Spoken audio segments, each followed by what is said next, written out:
Hi hello welcome to 6 TV. YCP మేనిఫెస్టోలోని 9 ప్రధాన హామీలు మేనిఫెస్టో విడుదల చేస్తూ ఏపీ సీఎం జగన్ ప్రస్తుతం అమలు చేస్తున్న పథకాల వివరణ ఆంధ్రప్రదేశ్ అసెంబ్లీ ఎన్నికల సందర్భంగా ముఖ్యమంత్రి వైసీపీ చీఫ్ జగన్ శనివారం పార్టీ మేనిఫెస్టోను విడుదల చేశారు. మళ్లీ గెలిపిస్తే రాష్ట్రంలో ప్రభుత్వాన్ని ఏర్పాటు చేశాక చేయబోయే కార్యక్రమాలను చేపట్టబోయే సంక్షేమ పథకాల జాబితాను వెల్లడించారు. కిందటి ఎన్నికలలో ఇచ్చిన హామీలను ప్రస్తుతం అమలు చేస్తున్న కార్యక్రమాలను వివరిస్తూ జగన్ ప్రసంగించారు.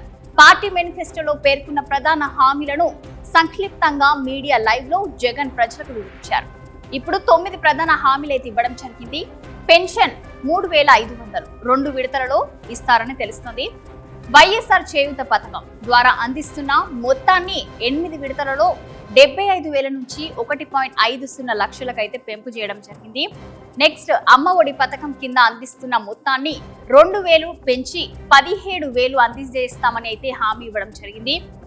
వైఎస్ఆర్ రైతు భరోసా 16,000, అలాగే కౌలు రైతులకు కూడా రైతు భరోసా ఇస్తారని అయితే తెలుస్తుంది. వైఎస్ఆర్ కాపు నేస్తం లబ్ధిదారులకు ఇప్పుడిస్తున్న 60,000ను 4 విడతలలో ఇస్తామని అయితే తెలియజేయడం జరిగింది. 1.20 లక్షలకు పెంచుతామనైతే వెల్లడించారు.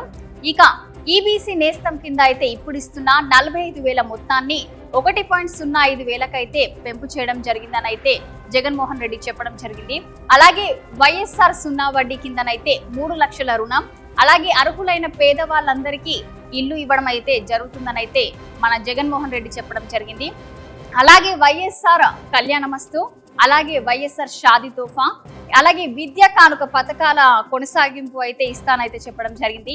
అలాగే లారీ డ్రైవర్లు, టిప్పర్ డ్రైవర్లకు కూడా వాహన మిత్ర వర్తింపు అంటే 10 లక్షల వరకు అయితే ప్రమాద బీమా ఇస్తామని అయితే చెప్పడం జరిగింది జగన్మోహన్ రెడ్డి గారు. సో చూసారు కదా, ఏపీ సీఎం జగన్మోహన్ రెడ్డి అయితే 9 పథకాలు అయితే నెక్స్ట్ 2024లో అయితే గెలిచాక ఏమేమి పథకాలు ఇవ్వడం జరుగుతుందో అయితే మేనిఫెస్టోలో అయితే చెప్పడం జరిగింది. సో మరో ఇంట్రెస్టింగ్ టాపిక్ తో మళ్ళీ కలుద్దాం. చూస్తూనే ఉండండి 6 టీవీ.